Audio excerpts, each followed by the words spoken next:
The blind dog wouldn't stop barking at the parked car. When they opened the door, everyone froze at what they saw.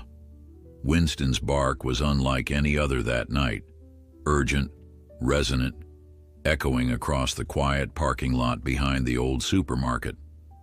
Everyone who heard it felt a sense of dread they couldn't quite name. Because Winston was blind, his hearing had always been his strength, and when he barked, people knew to pay attention. It was an early autumn evening in Greenfield, a small town where everybody knew everybody else, or at least thought they did. Under the glow of a single flickering street lamp, the dog wouldn't leave a battered silver sedan alone, even though nothing about it seemed particularly unusual. A few hours earlier, Harriet Bloom, who had unofficially adopted Winston, finished her shift at the nearby bakery. She walked out yawning, her apron dusted with flour, longing for the comfort of her tiny bungalow on Maple Street. Winston usually tagged along with Harriet, greeting the bakery's patrons with a slow wag of his tail and a friendly muzzle bump to their legs. Despite his sightless eyes, he navigated with surprising confidence, guided by Harriet's calm voice and the familiar sense of fresh bread and friendly neighbors. That night, however, Harriet had left him at home, figuring he might prefer the warmth of his thick dog bed rather than the cold bakery tile floors. When she returned, Harriet found her front yard empty, no contented dog dozing by the porch steps. Her heart sank. At first, she assumed Winston had simply wandered the yard, following an interesting scent, but he was nowhere to be seen. After 20 minutes of fruitless calling in every direction, Harriet's panic turned cold. Winston never strayed far without a reason. She grabbed her coat, locked the door, and hurried into the gloom, half scolding herself for not taking him to work. Greenfield at night was still as a painting, the hush broken only by leaves scratching across pavement and an occasional truck rumbling along the deserted main road. Harriet pressed on, checking Winston's usual haunts. Behind the library, where local stray cats lounged near the old fountain in the town square, and even behind the post office where employees sometimes left out scraps for hungry animals. No sign of him.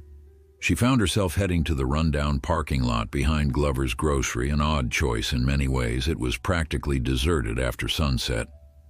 But Harriet trusted her instincts. Something about the night's uneasy quiet pushed her there. Rounding the corner, she caught sight of a silhouette. A dog, motionless in the half-light. Her relief was immediate. There was Winston. But her heart thumped when she realized he was tense, ears perked, muzzle raised toward the trunk of a parked car as he issued those deep, relentless barks. "Winston," Harriet called. At the sound of her voice, he whined softly in recognition, but did not budge from his self-appointed post. He wouldn't stop his throaty warning, as if commanding the night itself to heed him. "Hey, Harriet." The voice belonged to Clyde Owens, the part-time security guard for Glover's Grocery. He emerged from behind a dumpster, flashlight in hand, trudging over with a puzzled frown on his face. "That your dog causing all the ruckus?" She nodded, pressing a reassuring hand to Winston's shoulder. Even though the dog was blind, he leaned gently into her, acknowledging her presence. Yet not for a second did his focus waver from the battered sedan's rear window. "I can't figure out what's gotten into him," Harriet said, trying to soothe Winston's tense posture. "He never barks like this." Clyde circled the car, shining his flashlight inside. The windows were dusty, the interior blanketed in shadows. "Doesn't look like anyone's in there," he muttered, leaning in closer. "No movement, no keys, no lights left on, probably just abandoned. Owner might be in the store or got picked up and left it here." But Harriet couldn't ignore how Winston's bark deepened when Clyde was near the trunk, as if the dog sensed something Clyde's flashlight beam could not illuminate. She knelt down, pressing her cheek against Winston's head. "You hear something?" she whispered. In response, the dog let out a long, anguished cry, A prickle ran up Harriet's spine. "Clyde, maybe we should open it, just to be sure." He gave her a dubious look, but Harriet's expression was resolute. Without a second thought, Clyde tried the driver's door. It was locked. Then the passenger side, also locked. As Harriet knelt again to keep Winston calm, Clyde rummaged in his jacket for the universal lock kit he'd occasionally used when absent-minded shoppers locked their keys inside. It took a few tries, but soon enough the front door popped open with a click. The musty smell that wafted out was unsettling, a mix of stale sweat and something sour Harriet couldn't place. Winston let out another fierce bark. Harriet gently patted his muzzle to quiet him. While Clyde rummaged through the glove compartment, Harriet peered around the interior. Fast food wrappers littered the floor. A ratty jacket was tossed across the passenger seat. An open purse with its contents spilled out. She spotted an ID card partially hidden under the seat. Diana Caldwell, age 28. The photo showed a smiling brunette. Harriet's stomach knotted. Had something happened to this woman? "I'm checking the trunk," Clyde announced, climbing out. Winston whipped his head in that direction, his barks rising to a fever pitch. Harriet felt a swirl of apprehension. She opened the rear door, stepping aside for the dog. Winston pressed his nose to the seat, sniffing with urgency. Harriet's heart pounded so violently she felt it in her temples. They approached the trunk, the old sedan's battered exterior shining dully beneath the flickering street lamp. Clyde inserted the key from the ignition. He'd found it lying on the floor in front. The trunk gave a groan and then opened a mere inch before getting stuck. The smell that emerged was enough to make Harriet recoil. Winston whined, pacing back and forth, pawing at the asphalt. "Hold on," Clyde said, forcing the trunk open further. Oh God." From Harriet's vantage, she could barely see into the trunk. She reached for her phone, turning on its flashlight, shining it over Clyde's shoulder. Winston, though blind, seemed more certain than anyone where he wanted to be. He tried pushing forward, almost as if determined to confirm what he already sensed. Harriet's breath caught in her throat as the phone's light revealed the trunk's interior. A single blanket, stained and crumpled, covered something large. A trembling sigh escaped Harriet when she spotted a small foot peeking from beneath the fabric. Clyde, face pale, gently tugged the blanket aside. Beneath it, a child, motionless and unnervingly silent. Harriet gasped, tears stinging her eyes. "Oh no. Oh my God, Clyde, is she?" Winston let out a plaintive whine. He pressed his nose toward the trunk as if in an attempt to reach the child. Harriet's mind spun in disbelief. Who would abandon a child like this? Clyde looked for a pulse, pressing 2 fingers against the child's neck, and then let out a shaky exhale of relief. "She's alive, Harriet. Weak, but alive. Call 911 now." Harriet's hands trembled as she dialed. The emergency operator's voice felt distant and mechanical compared to the surreal horror unfolding. After relaying their location, Harriet dropped to her knees by Winston, who was in an agitated state, whining and pawing at the ground. She wrapped her arms around the dog, trying to soothe his distress. "It's okay," she murmured, though her own heart was a thunderclap of fear and sorrow. "We've got her now." Clyde gently lifted the frail child out of the trunk, cradling her limp body as carefully as he could. She couldn't have been older than 4, Harriet thought, noticing her tattered pink sweater and dirty socks. Was she abandoned? Kidnapped? Harriet's questions chased each other through her mind like leaves in a storm. No answers in sight. The girl didn't stir. Clyde laid her on a blanket Harriet had rushed to retrieve from her own car. He checked again for breath, found it shallow but present, and began administering cautious first aid. Winston pressed close, still issuing soft whines, as if urging them to hurry. Harriet stroked his head, tears slipping down her cheeks at the realization that, If not for this blind dog's unrelenting barks, they might never have found the child in time. Within minutes, the shriek of sirens split the hush of the night. An ambulance tore into the parking lot, paramedics springing out to take over.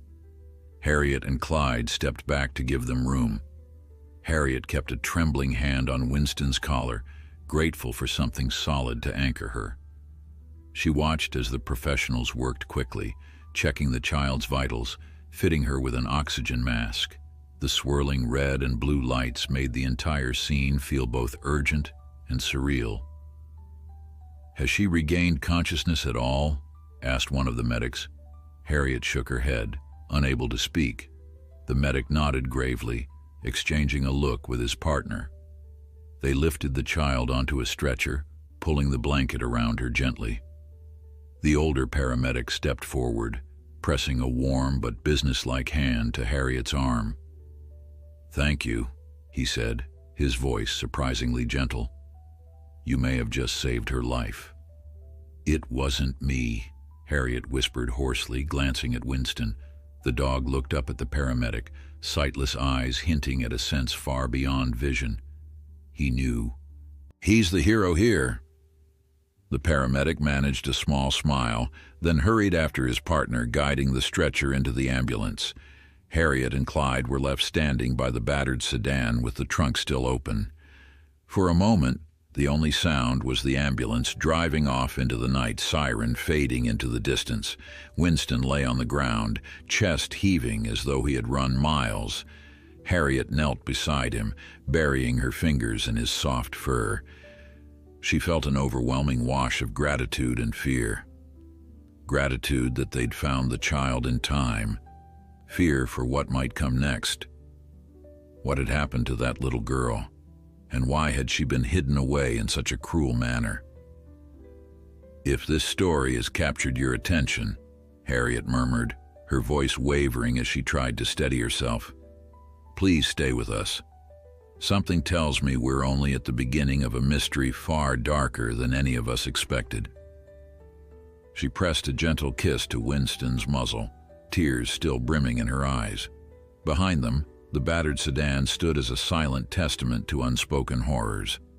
And in Harriet's heart, a single question pulsed with each beat. Who was Diana Caldwell?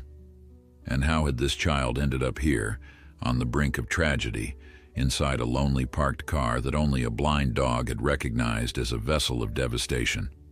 The ambulance's wail receded into the night, carrying the unknown little girl away from the grim parking lot. Harriet stood in stunned silence, one hand resting on Winston's head while Clyde made a second phone call, this time to the local police. Somehow, the usual hush of Greenfield had shattered into urgency. Harriet couldn't stop trembling. She kept replaying the scene. Winston pressing against the sedan, barking like his life depended on it, refusing to let her ignore that battered trunk. When Detective Amber Delgado arrived, sirens swirling red and blue across the asphalt, Harriet felt both relief and fresh dread. Delgado was known for her thoroughness and her unflinching determination. She stepped out of her cruiser, black hair coiled in a tight bun, eyes scanning the area with brisk efficiency. Clyde directed her flashlight to the open trunk, the interior still reeking of stale air and desperation. Winston remained close to Harriet, his milky eyes pointed toward the detective, as though he could sense the tension rising from her. "You're the ones who found the child?" Delgado asked quietly, flipping a small notebook open. Her tone was gentle, yet Harriet picked up on the unspoken gravity behind it. Harriet drew a shaky breath. "Winston found her, really. We came looking for him, and he was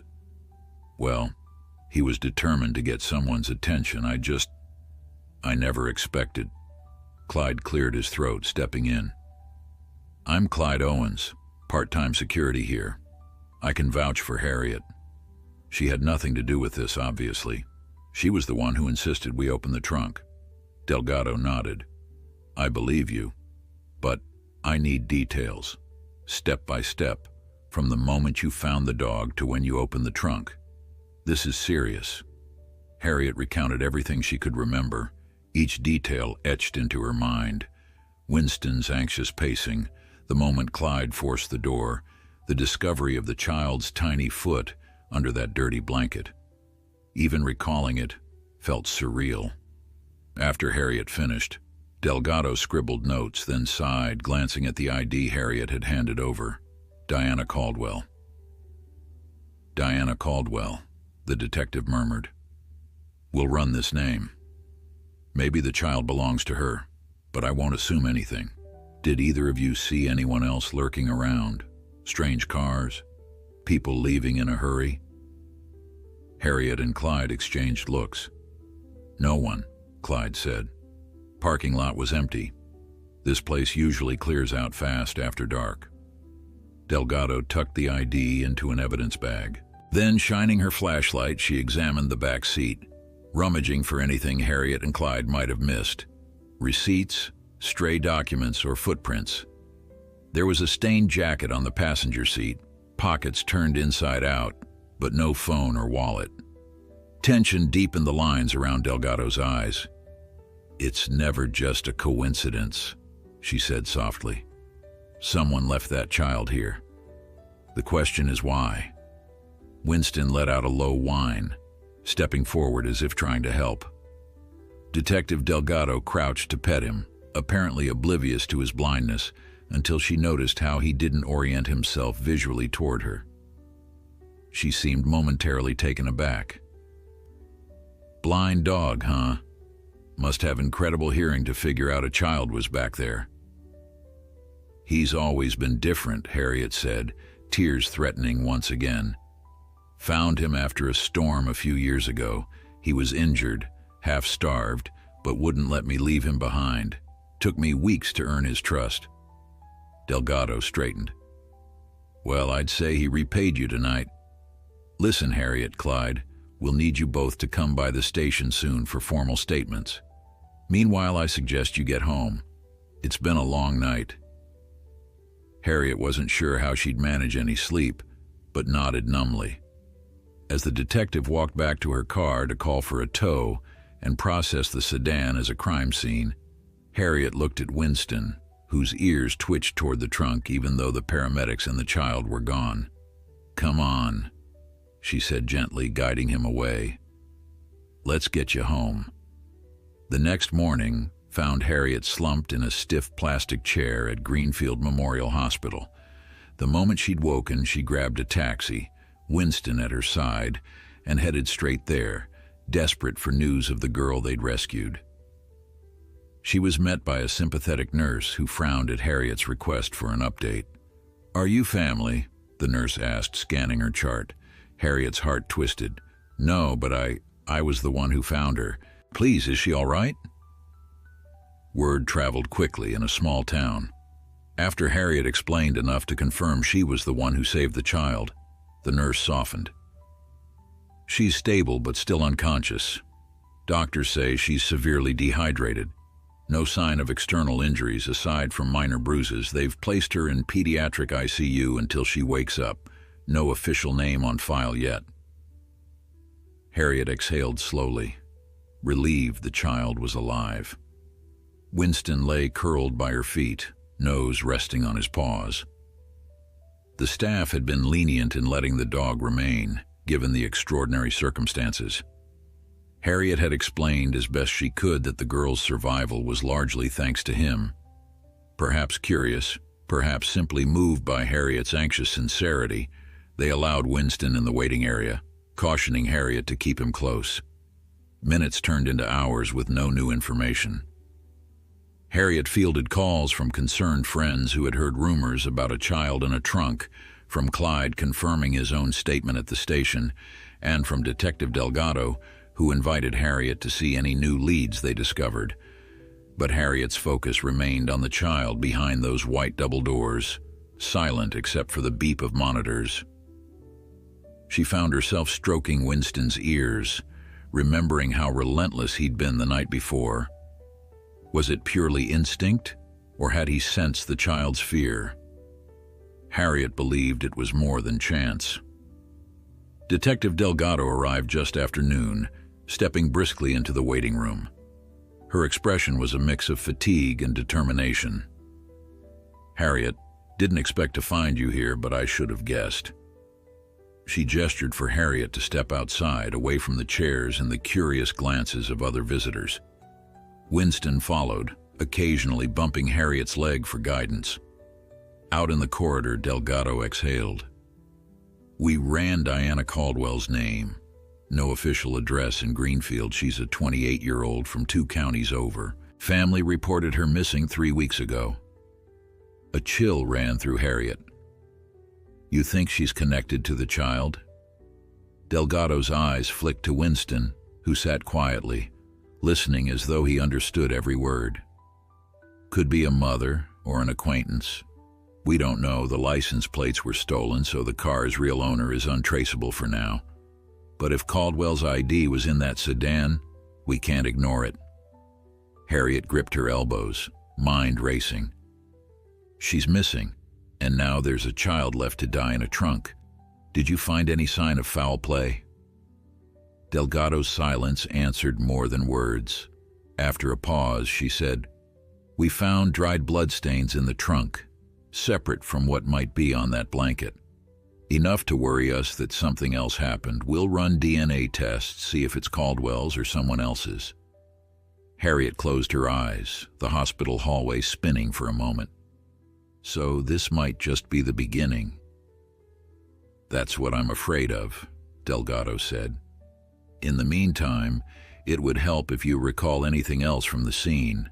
A name scratched onto the dash, a clue you might have overlooked." Harriet thought back, but all she could remember was the hush, the heartbreak she felt seeing that small foot. She shook her head, and Delgado's phone buzzed. The detective muttered a thank you, then excused herself. Harriet watched her walk away, mind churning. Meanwhile, the beep of a distant heart monitor reminded her why she was here. That little girl needed someone to care. Harriet returned to the waiting room, her thoughts heavy. She could almost sense Winston's tension.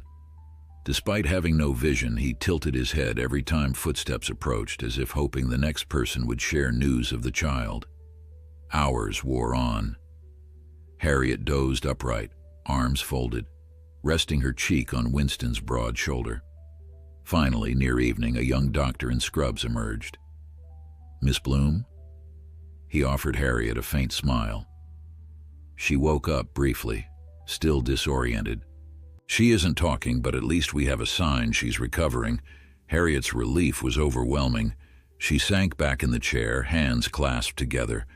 "Thank you. Is there anything I can do?" The doctor eyed Winston, then Harriet, assessing. "We're contacting social services since no guardian has stepped forward. Police are involved too.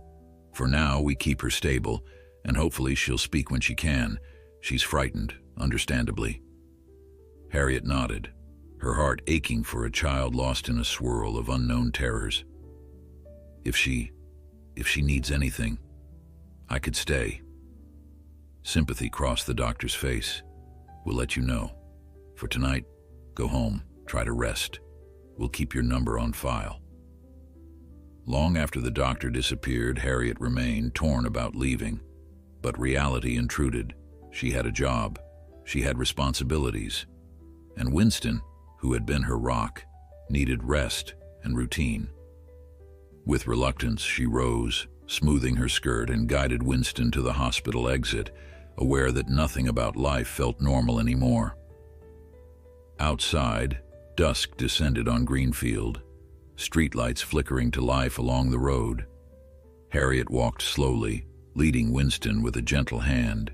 She imagined the child alone in a sterile hospital room, terrified of the unfamiliar.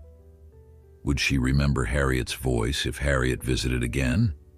Would Harriet get the chance to help in any real way? Winston huffed softly, muzzle pointed toward the vague glow of headlights in the distance. Harriet stroked his ears. "I know," she murmured. "I'm worried too." Neither Harriet nor Winston could have anticipated how deeply they were about to be drawn into a mystery that went far beyond a single tragic night. Somewhere, A woman named Diana Caldwell was missing, possibly hurt, and a small girl, too frightened to speak, might hold the only key to unraveling it all.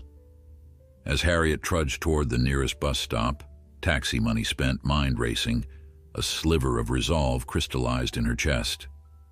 She was no detective, but she couldn't ignore that child's plight, not when Winston had made certain they'd found her in time. What Harriet couldn't know was how many secrets waited to be uncovered, how many dangerous threads lay tangled in this case. Tomorrow she would speak again to Detective Delgado. Tomorrow she might learn more about Caldwell and what had truly happened. But in that moment, Harriet only knew one thing. The child was alive, clinging to fragile hope, and Harriet would do whatever it took to ensure she got answers and justice. The next day arrived with an overcast sky, the sun walled off behind gray clouds. Harriet woke to the insistent beep of her alarm, realizing she'd barely slept. Winston lay curled at the foot of her bed, ears twitching each time a branch scraped her window. Outside, in that hush before Greenfield's daily bustle began, Harriet thought about the little girl, so vulnerable, so alone. The memory of that small foot in the trunk made her stomach clench. She forced herself through a quick shower, then brewed coffee strong enough to jolt her numb senses. The local radio recounted the usual small-town news. Someone's tractor went missing, a festival was scheduled for later in the month, but nothing about a missing woman or a silent child. Harriet clicked the radio off, uneasy. It struck her how easily tragedies could slip by unnoticed if they didn't fit the comfortable narrative of a peaceful town. She gave Winston fresh water, stroked his velvety ears, and tried to sound more confident than she felt. "I'll head to the station," she told him. "If Detective Delgado finds anything, we ought to know." His blind eyes flicked in her direction as if to say, "I'm coming too." Harriet clipped his harness on, grabbing a small bag of dog treats. Winston was never just a pet. He was her partner, her companion in all the meaningful turns her life took. If Harriet had the choice, she'd never leave him behind again. At Greenfield's modest police station, a squat brick building with a single flagpole, Harriet pushed through the double doors, Winston at her side. A young officer at the front desk recognized Harriet and nodded politely, eyes dropping to the dog. Harriet recalled the night's events in a flash, how everything had changed. "Detective Delgado said I could stop by," Harriet explained. "Is she in?" "Down the hall, second door on the right," the officer replied. "She's expecting you." The hallway's fluorescent lights made everything look sallow. Posters on the walls reminded citizens about neighborhood watch programs and storm preparedness. Harriet paused at a doorway marked Detective Division, then knocked lightly. "Come in," came Delgado's voice. Inside, papers lay in precarious stacks on the detective's desk. A whiteboard displayed an array of color-coded notes, one cluster referencing D. Caldwell and child found at Glover's Lot in black marker. Delgado looked up from behind her reading glasses, removing them with a weary rub of her eyes. "Harriet, good timing," she said, gesturing for Harriet to sit. "Winston can make himself comfortable." She tossed the dog a fleeting but respectful smile. "How are you holding up?" Harriet swallowed. "I'd be lying if I said I slept well. Any word on the girl?" "She's still in the hospital, refusing to speak, though the staff say it might be more trauma than refusal. She's young, might not understand what's going on, or she could be protecting herself. We don't have an official name. She isn't responding to calls like sweetie or hey there, little one, so we can't even confirm if she recognizes mommy or anything like that." A knot of sympathy and frustration twisted in Harriet's chest. "Did you find any family?" Delgado leaned back in her chair. "We contacted the Caldwell family 2 counties over. They were surprised to hear about the ID. Diana Caldwell apparently left home at 19 and was in sporadic touch afterward. The parents said she'd found work in a bigger city, They haven't heard from her in months. They had no idea about a child. Harriet's mind spun. So maybe Diana was this girl's mother, or maybe not. We have no proof. Exactly. We only know Diana's missing and that this child has no adult claiming her. We also learned something else. Diana filed a police report last year claiming she was being threatened by a boyfriend, someone named Russ, or possibly Rustin. She never followed up, so the case was dropped. Harriet glanced at the whiteboard. A photograph had been pinned there, a grainy snapshot of a brown-haired woman wearing a tired smile. Beside it, a small photo of the battered sedan. If that's the same man, Harriet said, then maybe he's involved in the child's abandonment. Could he have taken them both somewhere? Delgado tapped her pen on the desk. We're looking for him. No last name, only vague references from the old report. The address she gave was a rundown building on the outskirts, which we checked. Vacant now. Neighbors said a couple used to rent, but they left abruptly 2 weeks ago. No forwarding info, so I'm at a dead end for the moment. Winston, who had settled by Harriet's feet, shifted slightly. Harriet reached down to rest a hand on his back. If you need help, I'm free, she said softly. I mean, I'm not an investigator, but I want to do something. I feel responsible somehow. The detective studied Harriet. This is a police matter. You might not want to get tangled up in something dangerous. We don't know who left that child or what they might do if we threaten their interests. Harriet's pulse thudded, but the memory of that trunk wouldn't leave her alone. I understand. Still, if it helps the girl, I can't just do nothing. I can start by visiting her at the hospital. If she sees me, or Winston, she might open up. Delgado hesitated, then exhaled. I won't discourage you from showing compassion, but be careful and keep me updated. Harriet nodded. She was about to stand when Delgado opened a drawer and handed over a small plastic bag. Inside was a crocheted pink hair ribbon, stained and frayed. We found this in the trunk, Delgado said. Might belong to the girl. The hospital staff can confirm. If it helps her remember anything, we'll take it back as evidence. The ribbon was so small. Harriet's breath caught at the thought of a life so young thrust into terrifying circumstances. She thanked the detective, pocketing the bag. Winston's muzzle bumped Harriet's calf as if telling her it was time to go. They left the station, Harriet feeling the weight of unasked questions. Who was Russ? What had happened to Diana Caldwell? And why would anyone dump a small child in a trunk behind a shabby grocery store? Harriet guided Winston down the sidewalk, thunderclouds gathering overhead. She resolved to visit the hospital again that afternoon. But first, she needed to talk to Clyde. He'd hinted that he might recall extra details from that night. Strange shadows near the store's back door, maybe. Glover's grocery looked dreary in the gloom. Harriet spotted Clyde patrolling near the main entrance, chewing gum and occasionally greeting customers. He waved her over, glancing at Winston with approval. Looks like he's doing okay, he remarked. I worried he'd be shaken after what happened. Harriet managed a tight smile. He's doing better than me. How about you?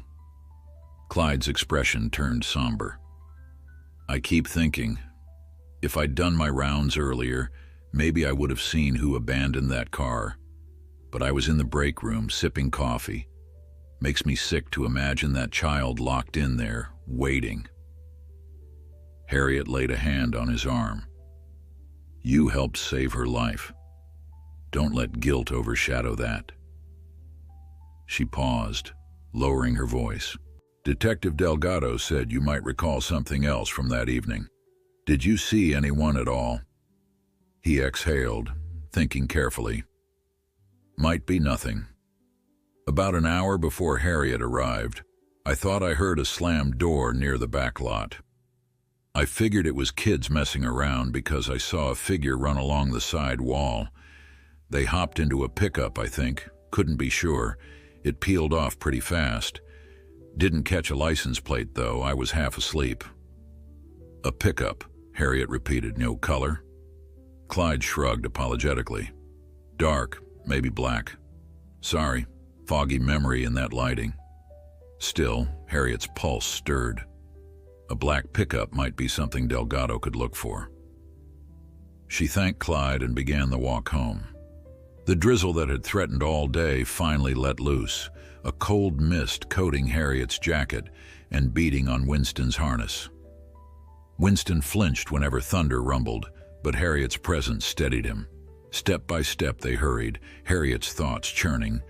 Could that black pickup belong to Russ, or someone else entirely? By the time she reached home, Harriet was soaked. She toweled off Winston, then settled him with a fresh bowl of water. Despite her shivering, Harriet felt restless, so she opened her laptop, determined to do a bit of digging. She typed, "Diana Caldwell missing," into the search bar. A handful of vague local news references popped up, plus some social media mentions. One website briefly mentioned that Caldwell was last seen leaving her shift at a restaurant. No mention of a child, no updates. Harriet tried "Russ threatens Diana Caldwell," hoping to unearth a clue, but the results were useless. Unrelated arrests and news from across the state. She closed the laptop with a sigh. The meager leads underscored how overshadowed some missing persons cases could be. Without widespread attention or determined families, tragedies slipped into obscurity. Harriet rechecked her phone.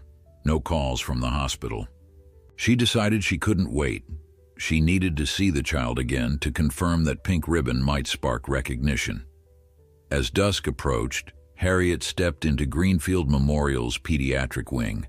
The same sympathetic nurse was on shift, nodding when Harriet explained she'd brought something that might help the girl remember. They led Harriet to a brightly painted room where the child lay propped on pillows, an IV in her arm. She looked tiny, lost amid crisp white sheets, eyes distant. Harriet's heart ached. "Hi," she said gently, settling into a chair beside the bed. Winston stayed at the doorway, a nurse's compromise since not all patients like dogs so close. The child turned her head slightly. Harriet saw recognition, or at least curiosity, in those solemn dark eyes. Harriet withdrew the hair ribbon from its plastic bag, setting it on the sheets within reach. "Is this yours?" she asked, voice quivering. For a second, the girl's gaze flickered with something. Fear, sorrow, maybe both. Slowly, a tiny hand reached out, fingertips brushing the ribbon's frayed edges. Harriet waited, pulse pounding. If the child could remember something, perhaps she'd speak. But the small lips stayed pressed together, trembling in silence. With heartbreaking gentleness, the girl clutched the ribbon to her chest and closed her eyes, tears leaking down her cheeks. Harriet struggled against her own tears. Winston at the threshold issued a soft whine as if sensing the child's sorrow. Harriet glanced at the nurse, who shook her head with a sad smile, indicating the girl wasn't ready. Still, Harriet leaned closer, speaking softly. "I'm not going to leave you. If you need anything, I'll come back. I promise." The child didn't respond. She kept her face turned away, pressed into the pillow. Harriet exhaled, heart clenching. She stood, letting the nurse guide her out. As she passed the door, Winston nudged Harriet's hand, and she patted his neck. There would be no easy answers here, but she wouldn't give up. She refused to let the child's story vanish into the cracks of a small town's unspoken tragedies. That night, Harriet could almost hear the trunk door slam in her dreams, feel the wave of terror that child must have known. She woke in cold sweat, Winston's comforting muzzle against her elbow. Dawn was still hours away, but Harriet lay awake, eyes on the ceiling, determined. She had promised not to leave the child behind, and she intended to keep that promise no matter how deep into darkness it led. The morning brought a steady rain, that slicked the streets of Greenfield in a glistening layer of gray. Harriet braced herself against the chill as she left her small bungalow, Winston trotting obediently at her side. She had made up her mind that today, somehow, she'd shake free more pieces of the puzzle. The thought of that child in a hospital bed, clutching her ribbon and refusing to speak, gnawed at her conscience. And even in a town as small as Greenfield, Harriet felt no shortage of leads to chase, if she looked carefully enough. After stopping by the bakery where she worked part-time, just long enough to arrange a few days off, her boss was sympathetic once she heard the circumstances, Harriet decided to start her informal investigation at a place she rarely set foot, the county records office. She knew that sometimes property files, birth certificates, even obscure permit applications could reveal connections no one expected. Maybe it was a long shot, but Harriet was convinced that if Diana Caldwell had lived briefly in Greenfield or somewhere nearby, there had to be traces. She and Winston arrived at the modest county annex building, a squat structure with peeling paint and a single glass door. Inside, the lighting buzzed fluorescent overhead, the air heavy with the smell of paper and dust. A lone clerk stood behind a counter, peering at Harriet and her dog over a pair of half-rimmed glasses. "Dogs aren't allowed," the clerk began brusquely, then trailed off when she noticed Winston's blind, milky eyes. Harriet murmured a quick explanation about his special condition and how he was essential for her, even though he wasn't a conventional service dog. The clerk hesitated but allowed them to stay. "What can I do for you?" she asked in a tone that suggested a grumpy tolerance rather than hospitality. "I'm hoping to look up any recent registrations, vehicle or otherwise, under the name Diana Caldwell, or possibly Russ, no last name. I'm not even sure if that's permissible." Harriet's voice wavered. She knew she was treading in territory that might require official authorization, but she had to try. The clerk shifted her glasses. "Vehicle registrations are publicly searchable if you have the name and approximate date, but just the name Russ? That's too vague. Caldwell might be easier." "I understand," Harriet said. "Let's try Caldwell first, maybe the last 6 months or so." The clerk sighed. "Got a photo ID, proof of residency and county, and keep that dog calm. If he starts barking, I'll have to ask you to go." Winston, sensing the curt manner, merely sat at Harriet's feet, ears perked for sounds she couldn't hear. After Harriet handed over her ID, the clerk tapped at the computer, lips pursed. Harriet waited, heart beating faster than the hum of the overhead lights. Was this a dead end, or would something show up? Eventually, the clerk frowned. "We have no vehicle registration under Diana Caldwell for the last 6 months. No mention of any Caldwell in our recent records. I can widen the search to a year if you'd like." Harriet nodded, trying to hide her disappointment. "Yes, please, a year." More clicking, more shuffling. "Nothing, that name isn't in our logs." Harriet exhaled, shoulders sagging. "All right, maybe property rental or purchase. I know she might not have owned anything, but maybe a lease agreement? That would be in the county's property tax or rental records if she was a formal leaseholder. Let me see." The clerk's search took longer this time. At one point, she squinted, readjusting her glasses. "Here's something. A listing for a short-term rental agreement in the name of Caldwell, signed about 5 months ago for a 1-bedroom unit in Parkside Apartments. The address is just outside city limits, near the railroad tracks. Lease ended early, though, with no forwarding details." Harriet's heart leapt. That must be it. Could I get a copy of that file? Or at least the landlord's name? I'll cover any copy fees. With a shrug, the clerk printed a short form. "The landlord or property manager is listed as Frank Mulligan. That's all it says here, no phone number. She paid cash for a 2-month period.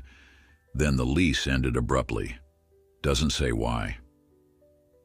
It wasn't much, but it was more than Harriet had hoped for. She thanked the clerk, stuffed the printout into her coat pocket, and led Winston back out into the rain. If Caldwell had lived in Parkside Apartments, maybe someone there would remember her or recall seeing a child. Even if Caldwell had vanished afterward, Harriet would be one step closer to understanding. The apartment complex was as dreary as the drizzly afternoon. A cluster of low buildings with chipped paint stood near the railroad tracks, just far enough from downtown for people to forget it existed. Harriet's nose wrinkled at the odor of damp trash bins. Winston, guided by her gentle tugs, navigated puddles in the cracked asphalt of the parking lot. Only a few cars dotted the spaces, most rusted or battered. She found the manager's office off to the side, a small sign on the door reading Parkside Apps Management. She knocked. No answer. Tried again, peeking through the window. The interior light was off, the blinds drawn. Had Mulligan stepped out? Harriet considered coming back another time, but Winston suddenly pulled to her right. He hadn't done that in ages. Harriet let him guide her a few steps until they reached an older man in a flannel shirt, leaning against a nearby railing and smoking a cigarette. "Hey there," Harriet called politely. "Do you happen to know if Frank Mulligan is around? I'm trying to find him." The man eyed her suspiciously. "Frank's in the hospital. Had a stroke a couple weeks back. Not sure if he'll come back to work." He flicked ash off the railing, then glanced at Winston. "Who's asking?" Harriet hesitated. She didn't want to spook him by revealing too much, but she had no time for vague chatter. "I'm looking for information on a former tenant, Diana Caldwell. She apparently stayed here for a short while. Something serious happened, and I need any leads I can get." The man stared. "Serious how?" She shook her head. "It's complicated, but I promise, I'm just trying to help someone who's in trouble." He took a long drag of his cigarette. "Can't say I know that name, but I recall some talk about a young woman in Building C. People said she was skittish, always looking over her shoulder. Might have been her." He tapped his forehead as though trying to recall. "Saw her a few times with a little kid. Toddler age, maybe. Hard to tell from a distance." Harriet's pulse quickened. "A little kid? That could be the same child." "Could be." The man shrugged. "Don't know her name. People come and go around here. But yeah, rumor was she left in a hurry after some guy kept showing up at weird hours. Heard them fighting more than once. Then poof, she was gone. Didn't even come by to pick up her deposit." "Any idea what the guy looked like? Name?" "Never got close enough. Might have been tall, wore a ball cap. I heard him yelling sometimes, swearing a lot. Then one night, I heard her scream, and I called Frank. He tried to check it out, but by the time he got there, the door was locked and no one answered. That was about 2 weeks before she moved out." Harriet imagined the fear Diana must have felt, trapped with a man who frightened her, and that child, a toddler, forced to witness it all. "Thank you," Harriet said softly. "If you remember anything else, or if you see Mulligan, could you let him know Harriet Bloom was looking for him here?" She quickly scribbled her phone number on the back of a receipt, handing it over. He took it, nodding. "Sure, but I doubt he remembers much after that stroke." Winston huffed quietly, sensing that they were done. Harriet guided him away, head spinning with new information. A child had been with Diana Caldwell at Parkside, and Diana had left abruptly under suspicious circumstances. Could the child be the same one lying silent in the hospital now? If so, what was the timeline? A toddler 5 months ago might be closer to 3 or 4 years old now. People often approximated children's ages, so Harriet couldn't be sure. Her phone rang, startling her. She fumbled it out of her coat pocket, grateful for any distraction from the drizzle soaking her hair. "Hello?" An unfamiliar voice. "Harriet Bloom? This is Deborah Clark from Social Services. Your name was given by Greenfield Memorial." "You visited a child there. We'd like a word." Heart pounding, Harriet asked Deborah to meet her at the hospital lobby in an hour. The social worker agreed, sounding relieved. Harriet hurried home to grab fresh clothes and give Winston a chance to rest. She left him with a full water bowl and a blanket, sensing that he deserved a break from the dreary day's errands. Quietly, she promised him she would return soon with whatever progress she could manage. An hour later, Harriet hurried into the hospital lobby, hair still damp from rain, pulse thrumming. She spotted a small woman with a stack of folders sitting alone on a bench. Her short, curly hair and gentle eyes marked her as the social worker. Harriet approached, introducing herself. Deborah gave a warm, if somewhat tired, smile. "Thank you for coming," Deborah said, moving aside her folders so Harriet could sit. "The doctors say the child is stable, but she's not speaking, and no family has been identified yet, beyond the possibility of Diana Caldwell. I understand you're the one who found her." Harriet nodded. "Winston, my dog, actually found her, but yes, I was there when she was rescued." Deborah flipped open a file. "I'd like to know if you've had any interaction with her since that night. Any progress?" Harriet's stomach twisted. "I brought her a ribbon Detective Delgado found in the trunk, thinking it might comfort her. She just clutched it and cried. Didn't say anything." Deborah scribbled a note. "We're considering placing her in a temporary foster home once she's physically recovered, unless we identify her legal guardian. The circumstances are extremely concerning. Abandonment, possible violence. It's crucial we find out who she is, and if Caldwell is alive." Harriet's mind flashed to the battered sedan and the missing woman's ID. "Has she had any visitors? Anyone claiming to be family?"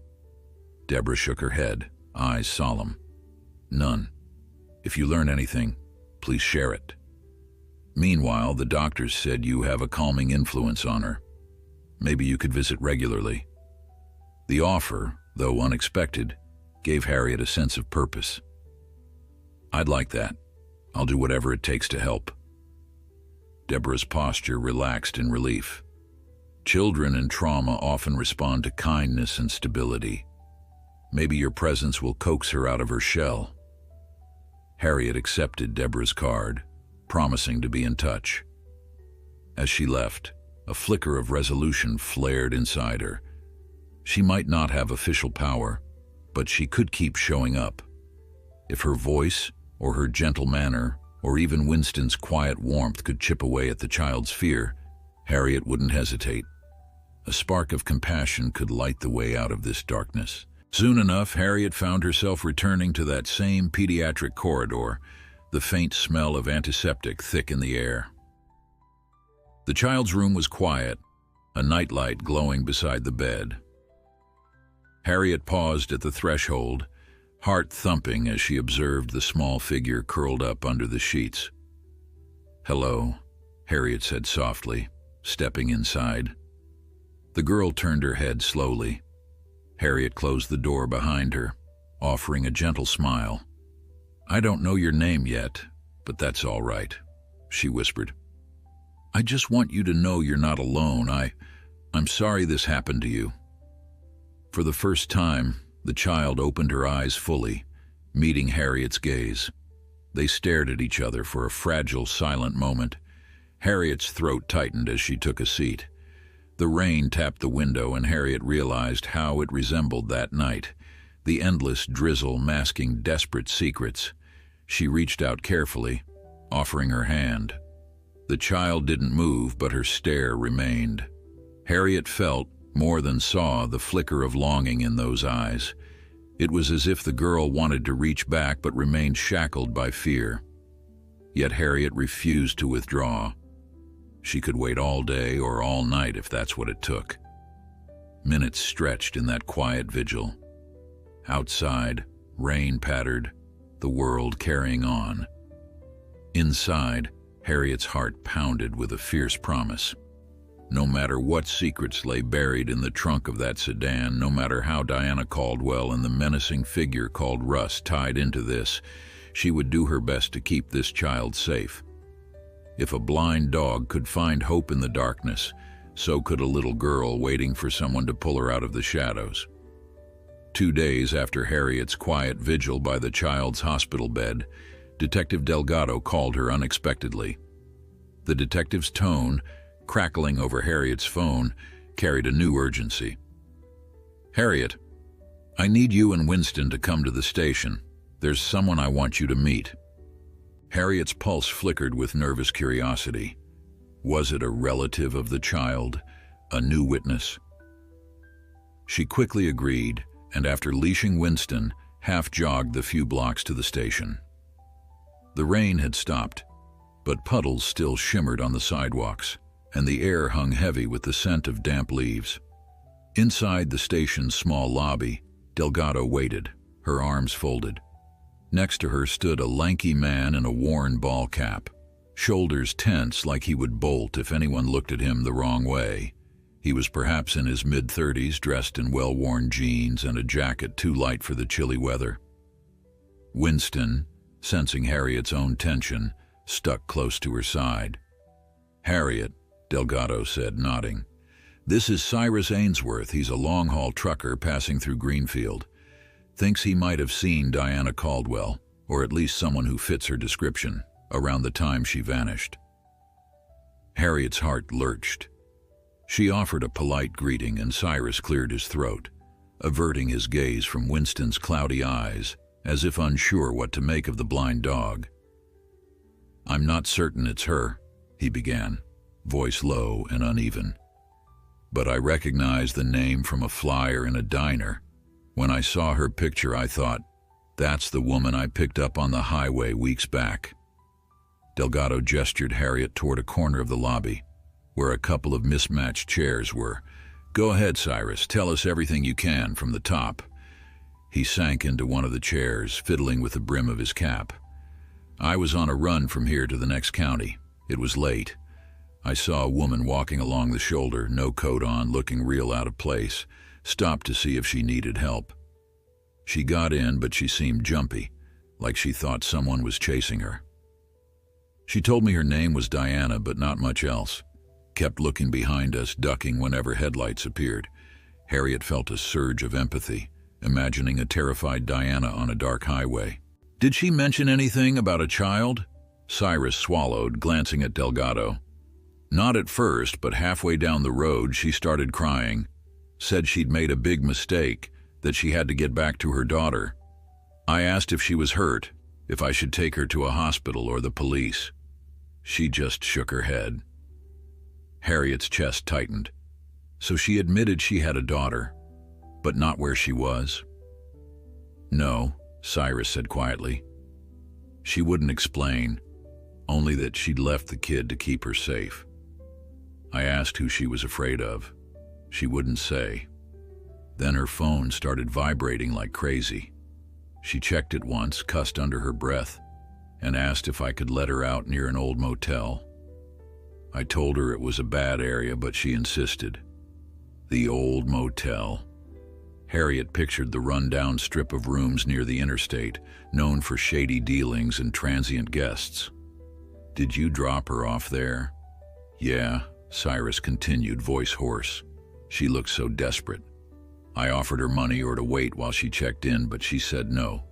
She just thanked me, asked me not to tell anyone she was there. Then she ran toward one of the rooms. That was the last I saw of her." Delgado took notes quickly, then turned to Harriet. "Any of this fit with what you've discovered about Diana's movements?" Harriet recalled the landlord's neighbors saying Diana left Parkside Apartments abruptly, constantly looking over her shoulder, possibly dealing with a threatening man. It matched the picture Cyrus painted. "Yes," she said. "Sounds like the same pattern. Fear, wanting to protect her child, running from someone." Winston nudged Harriet's calf, as though to remind her of his presence. Harriet reached down absently, stroking his head. "Cyrus, do you remember which motel it was?" He shrugged.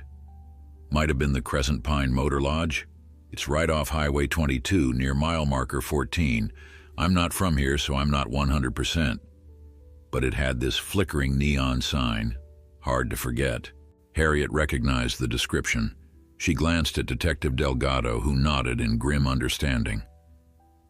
That place, the detective said, has been in trouble for illegal activities more than once. Drug deals, loitering, you name it. Could be where Diana hid or was forced to go. Cyrus shifted, swallowing hard. I'm sorry I didn't come forward sooner. I was on the road and didn't see any missing person bulletins until I came back. No one blames you, Harriet said softly, grateful for the man's honesty. She then addressed Delgado. We need to check that motel, right? If Diana was there, maybe they have records. Even if she's gone now, someone might have seen her. Agreed, Delgado replied. We're already planning to send uniformed officers to ask around. But Harriet, be careful. Whoever threatened Diana could still be lurking. Harriet nodded solemnly. I understand, but if it helps that little girl, I'll do whatever I can. Winston let out a gentle exhalation, pressing closer to Harriet. He might not see the tension written on their faces, but he could sense the thick undercurrent of urgency that bound them. Cyrus rose, extending a hand. That's all I know. I hope you find her. He paused, eyes flicking to Harriet and the dog. Good luck. As he left, Harriet chewed her lip, thoughts swirling about Diana, the nameless child, and the looming figure of Russ. Could Russ have followed Diana to the motel? Harriet asked Delgado once Cyrus was gone. Maybe forced her away again? It's possible, Delgado answered, tension in her voice. I'll keep you updated. Meanwhile, Harriet, you might consider focusing on the child again. Anything that helps her speak. If she can remember, it might be the biggest breakthrough of all. Outside the station, Harriet led Winston through puddles on the uneven sidewalk, mind racing with scenarios. A terrified mother on the run, a silent child hidden in a trunk, a man so dangerous that Diana would abandon everything to keep her daughter safe. Harriet couldn't help imagining the weight on Diana's shoulders, caught between a rock and a hard place, no resources except a string of motel rooms and the kindness of strangers. She headed straight to the hospital, compelled by an unspoken desire to give the child some glimmer of reassurance.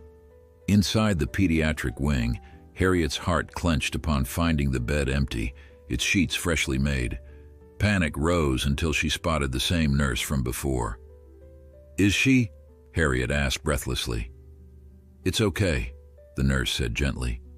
She's in the playroom with a child psychologist. She's started to speak a little. Not full sentences, just a few words might be progress. Harriet felt relief flood her. Can I see her? The nurse hesitated, then nodded. I think it could help. She's been asking about a dog, believe it or not. Guess she remembers Winston. Those words nearly made Harriet's eyes sting with emotion. She swallowed, composing herself, and followed the nurse to a small, brightly colored room. Toys lay scattered on the floor, and children's drawings covered the walls.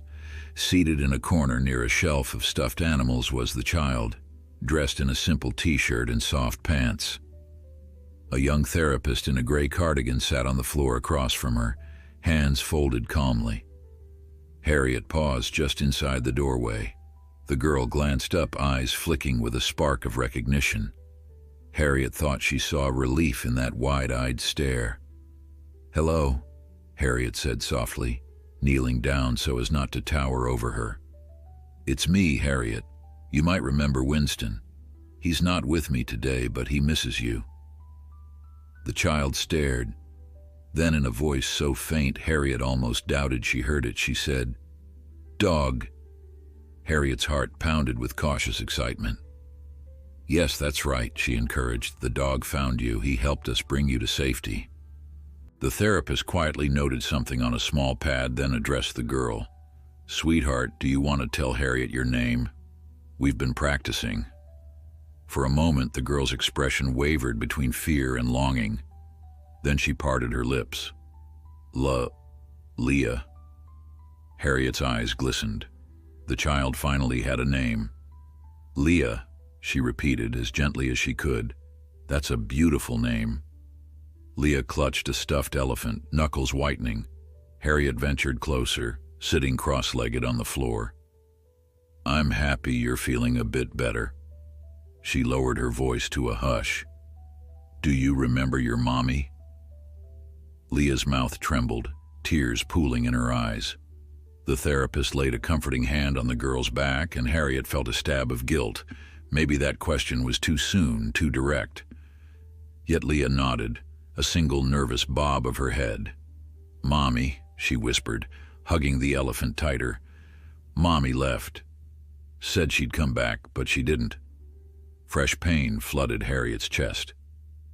Do you know your mommy's name? The child's small face scrunched. Mommy is Diana, Leah murmured, so quietly Harriet had to lean in. She told me to hide in the car. She said wait. Tears tracked down Leah's cheeks. But I waited a long time. Then it got dark.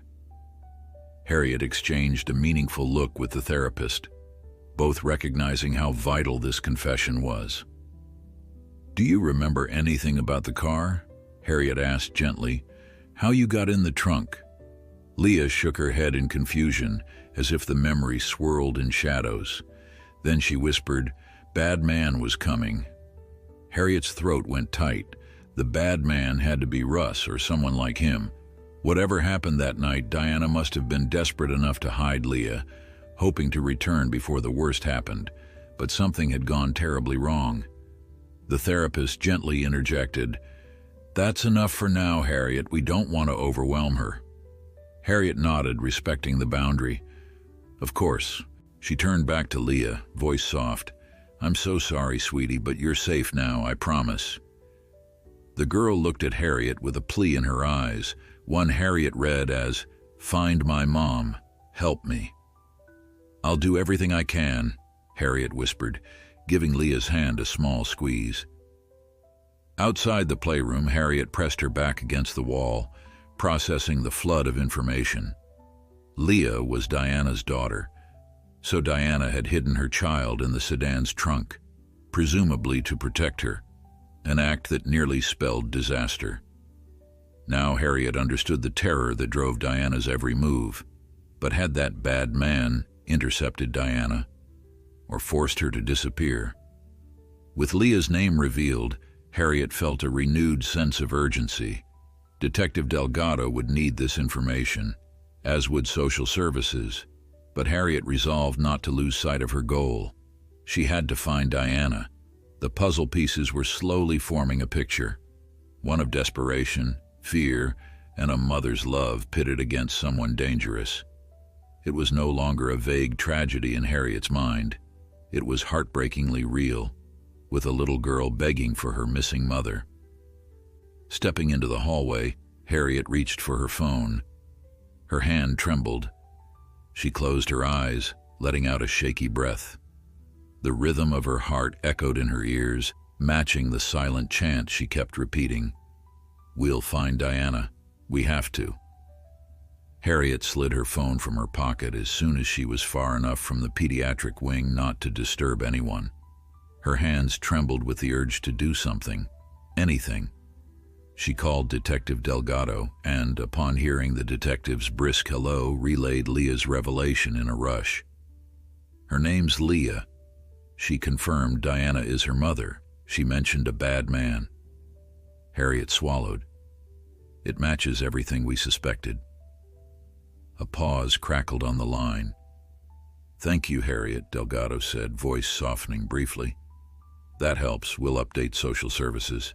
I've also got officers planning to visit the Crescent Pine Motor Lodge to see if Diana was ever registered or if staff remember her. Harriet's gaze drifted to a poster on the wall, smiling children in a bright field. The stark contrast to Leah's world made her ache. Let me help, she said. I can go there. Maybe they'll open up to a concerned friend more than a cop. Delgado's tone went firm. "I'd rather you let us handle it. If Russ or someone else dangerous is hanging around, it's no place for a civilian." Harriet's mind flicked to Leah's tears. "I'm not reckless, but I can ask discreet questions. Show Diana's photo. People might be more willing to talk to a friendly face than uniformed officers." When Delgado hesitated, Harriet pressed gently. "You know how overshadowed small crimes can get here. If the manager or staff are reluctant, a direct police approach might spook them. Let me try first." Finally, Delgado exhaled. "All right, but promise me you'll call if you see anything suspicious. Don't approach anyone who makes you uneasy. And if you see a man matching Russ's description, you leave immediately and dial 911. Harriet agreed, heart pounding with the sense of stepping onto unsteady ground. The call ended with Delgado reminding Harriet to keep her updated. Harriet stuffed her phone away, resolved.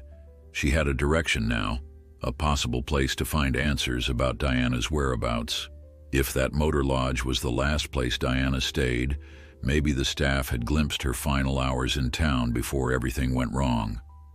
She returned home to check on Winston, who greeted her at the door with a slow wag, tilting his muzzle up expectantly. Harriet knelt to scratch behind his ears. "I need you," she murmured, "but Delgado wants me to be careful. How do you feel about a little field trip?" The dog's tail brushed the floor in a steady rhythm of trust. Harriet interpreted that as an unequivocal yes. Within the hour, Harriet and Winston were on the outskirts of Greenfield, traveling by bus and then walking the final stretch toward the Crescent Pine Motor Lodge. The place had a certain infamy among locals for its flickering neon sign, half the letters unlit so that only Crespi glowed at night. Even now, in the pale daylight, its shabby exterior looked worn. Chipped paint, a sagging roof, a parking lot of potholes. A single soda machine stood by the front office, humming in the humid air. Harriet tried the front office door. A bell jingled overhead as she stepped into a cramped reception area. Behind a scratched counter sat a man with a wrinkled plaid shirt and a bored expression, flipping through a magazine. He barely glanced at Harriet, then blinked in mild surprise at the sight of Winston. "We don't allow pets," he muttered, sliding the magazine aside. Harriet mustered a polite smile. "I'm not looking to book a room, I just have a few questions. I'm trying to find someone who might have stayed here. Her name's Diana Caldwell, possibly with a small child. It would have been a few weeks ago." She showed him a printed photo of Diana that Detective Delgado had provided. He squinted at it but displayed no flicker of recognition. "We get all kinds here. Without a date or a room number, I can't say. I don't keep records that far back." Harriet fidgeted, choosing her words with care. She was in trouble. I think she might have arrived late, looking frightened. Does that ring any bells? Winston tilted his head as if listening for a clue in the man's reply. The man scratched his chin. Could be half the folks who walk in here. No offense, but we don't exactly cater to tourists. If she paid cash, maybe she didn't register with a real name. Happens more often than you think. Harriet's hope wavered, but she recalled something Cyrus said, that he'd seen Diana run toward a specific room. Could we check your guest log from around that time anyway? She ventured. It's really important. A child's life is at stake. Lady, the man said, pressing his lips thin, the log's private property. Unless you have a badge or a warrant, I can't share that. And I'm not looking for trouble. Her heart sank, but Harriet refused to give up. Please, she murmured. We just want to find a missing woman. She might have been in danger. Even as she spoke, Harriet could sense the manager's wariness. The more she insisted, the more stubborn he might become. The bell jingled again and a woman stepped inside, struggling with grocery bags. She paused upon seeing Harriet and Winston, confusion flickering across her face. Benny, you mind helping me unload the trunk? I'm behind schedule. The man, Apparently Benny grabbed a set of keys. Yeah, fine. Then he turned to Harriet. I gotta go. If you're done, let yourself out. With that, he disappeared outside. Harriet glanced at the woman, who offered a curious smile. You a friend of Benny's? She asked, setting her bags on a nearby chair. Not exactly, Harriet answered. She weighed her next words. I'm trying to find someone. I think she stayed here briefly. It's a life or death situation. The woman's expression sobered. I'm Julia. I help around here sometimes. If you need info, maybe I can help. But you gotta be quick before Benny gets back. Harriet silently thanked her stars. She held out the photo. Her name's Diana Caldwell. She might have arrived frantic, asking for a room. Possibly paid cash. This was maybe 2 or 3 weeks ago. Julia studied the photo. I do recall a woman who came through late one night, maybe around that time. She was shaking, wouldn't lift her eyes. She rented a room for a few hours, then left before morning, paid in cash. Benny didn't bother with her name, just took the money and gave her a key. That's how it works sometimes. Harriet's pulse raced. That must be her. Did she leave with anyone? Did she say where she was going? Julia shrugged regretfully. I only saw her once. She never mentioned plans, but I remember she asked if there was a back exit where she could slip out unseen. Seemed terrified. I heard her mention a pickup, like someone was supposed to pick her up, but I can't be sure. The mention of a pickup made Harriet's blood run cold. A black pickup, Clyde had said, possibly seen near Glover's grocery. Was Russ driving that same truck? Did she leave anything behind? Harriet pressed. A purse, phone, anything? Not that I know of. Housekeeping said the room was nearly untouched, just a crumpled piece of paper in the trash. I glimpsed a phone number scrawled on it, but it was too smudged to read. I tossed it. Disappointment coursed through Harriet. Thank you, she said, voice subdued. I appreciate what you remember. She fumbled for a slip of paper and scribbled her number. If you recall anything else or if she reappears, please call me. Julia pocketed the number quickly. Wish I could do more. Benny's footfalls sounded just outside, so Harriet hurried into the drizzle, letting the door clatter shut behind her. Winston gave a small shake, dislodging beads of water from his ears as Harriet guided him across the potholed parking lot. She felt both triumphant. Someone had indeed seen Diana, and discouraged, because there was still no clue as to where the terrified mother had gone next or who that pickup driver was.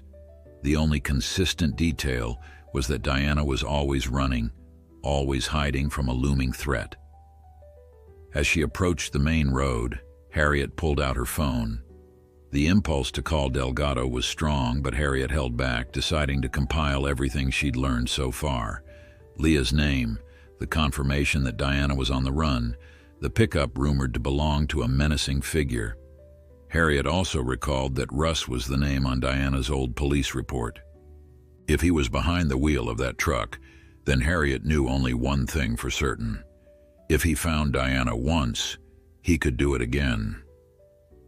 She trudged through gravel and muddy puddles until she reached a bus stop, half sheltered by a sagging metal awning. The sky overhead darkened once more, hinting at another round of showers.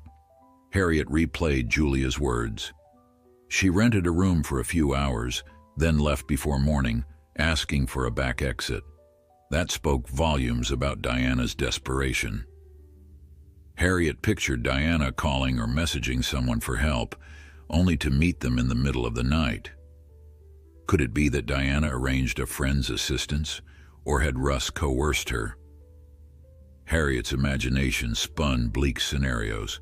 The short bus ride back to Central Greenfield felt interminable, each stop jarring Harriet from her thoughts. Finally, Harriet hopped off on Maple Street, making her way to her bungalow. Winston perked up, tail swishing as they neared home. Harriet was about to climb the porch steps when she noticed a folded piece of paper stuck between the door and its frame. Her heart jolted. Greenfield rarely had random flyers or mail shoved indoors. She pulled it free, stomach twisting at the single line of messy handwriting. "Stop asking questions." Winston whined, sensing Harriet's alarm. She scanned the street, seeing no one. A neighbor's car door slammed around the corner, but that was all. Hands shaking, Harriet opened her door and shut it behind her, flipping the deadbolt.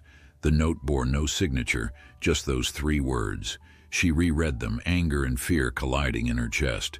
It was a threat, undeniable proof that someone didn't like her digging around. Harriet sat heavily on her couch, the hush of her living room pressing in.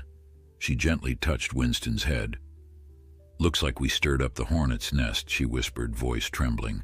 "Whoever is behind this doesn't want Diana found." Yet the memory of Leah's trembling lips fueled Harriet's resolve. She wouldn't stop, not when an innocent child waited for her mother's safe return. She glanced at the slip of paper again, mind racing. If they thought a single warning would scare her off, they were mistaken. She had come this far, and fear, though it settled in her bones, wouldn't keep her from following the truth. Harriet set the threatening note on her kitchen table, feeling its silent menace in the neat, crooked letters. "Stop asking questions." The message rang through her head like an alarm. Someone out there was watching, keeping track of her attempts to uncover the truth about Diana and Leah. Winston, sensitive to Harriet's mood, paced and whined softly. She bent down, resting a palm on his broad back. "It's all right, boy," she murmured, though she didn't feel remotely certain of that. "We're not alone in this."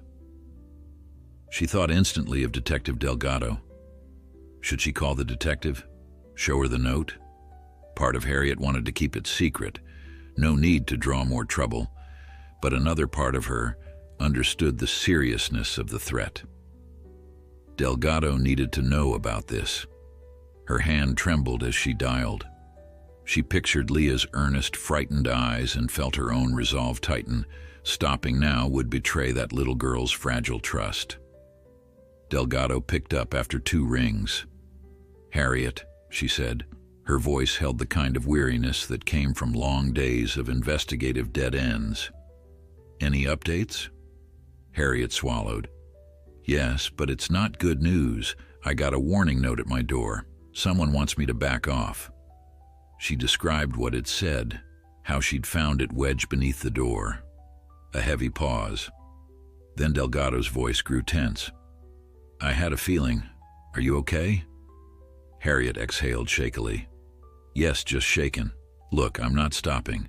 Leah needs help, but I thought you should know." "Where are you now?" Delgado asked. "I'll come by, collect the note, see if we can lift prints, though I doubt we'll get lucky." "In my house." "Door's locked. Winston's with me." Harriet tried to keep her voice level. "Stay put. I'll be there in 15 minutes, Delgado said, then hung up. Harriet snapped her phone shut, turning to gaze out the front window. The street looked quiet, at least on the surface. A lone car ambled by, headlights cutting through the dimming afternoon. The neighbor's cat wandered across the lawn. Nothing suggested a lurking threat, yet Harriet's skin prickled with the sense that she was being watched.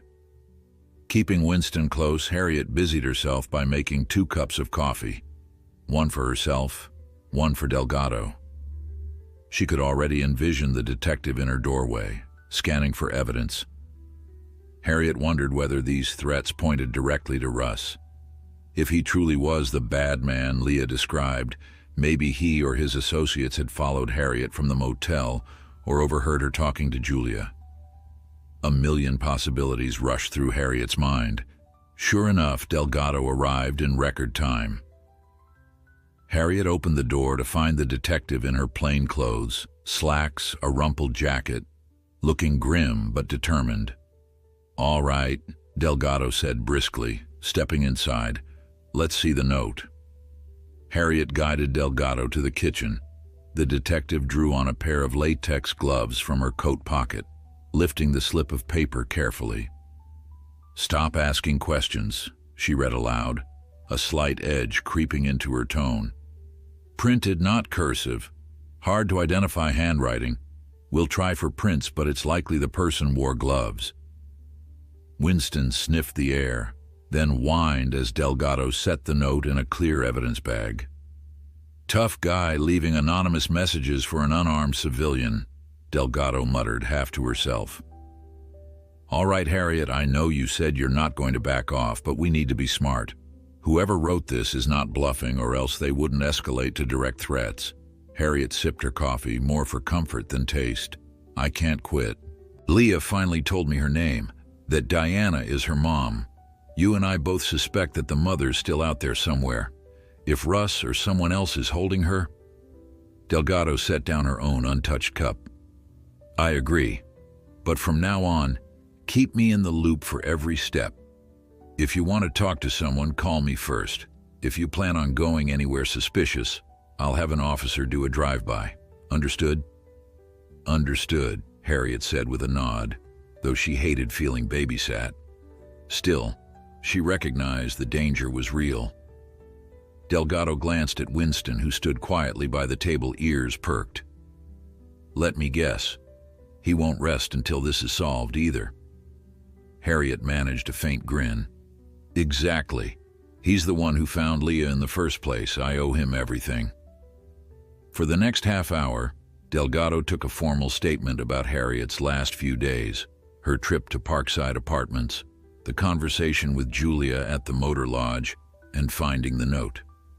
Harriet provided all the details she could recall, hoping something would spark Delgado's instincts. Meanwhile, the detective scribbled into a worn leather notebook, brow furrowed. "I'll head back to the station and check if there have been any calls about suspicious vehicles near your street," Delgado said, standing. "I have patrols in that area, but let's step them up." She paused. "You sure you'll be okay tonight? Maybe you could stay with a friend or relative."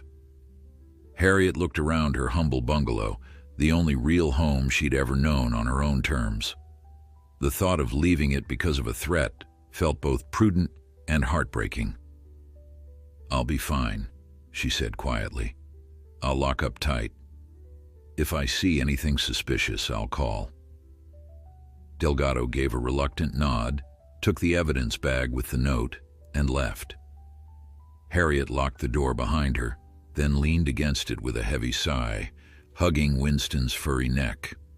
She lingered there in the silence, letting the gravity of the situation wash over her. Evening settled over Greenfield, a hush broken only by the hum of passing cars. Harriet busied herself making a simple dinner of soup and bread, feeding Winston a bit of leftover chicken. She knew she should rest, but her nerves were on edge, ears straining for any sound outside. When the phone rang, she nearly jumped out of her skin. "Hello?" she answered, voice taut. A woman's gentle tones. "It's Deborah Clark from Social Services. I'm sorry to call late." Harriet relaxed marginally.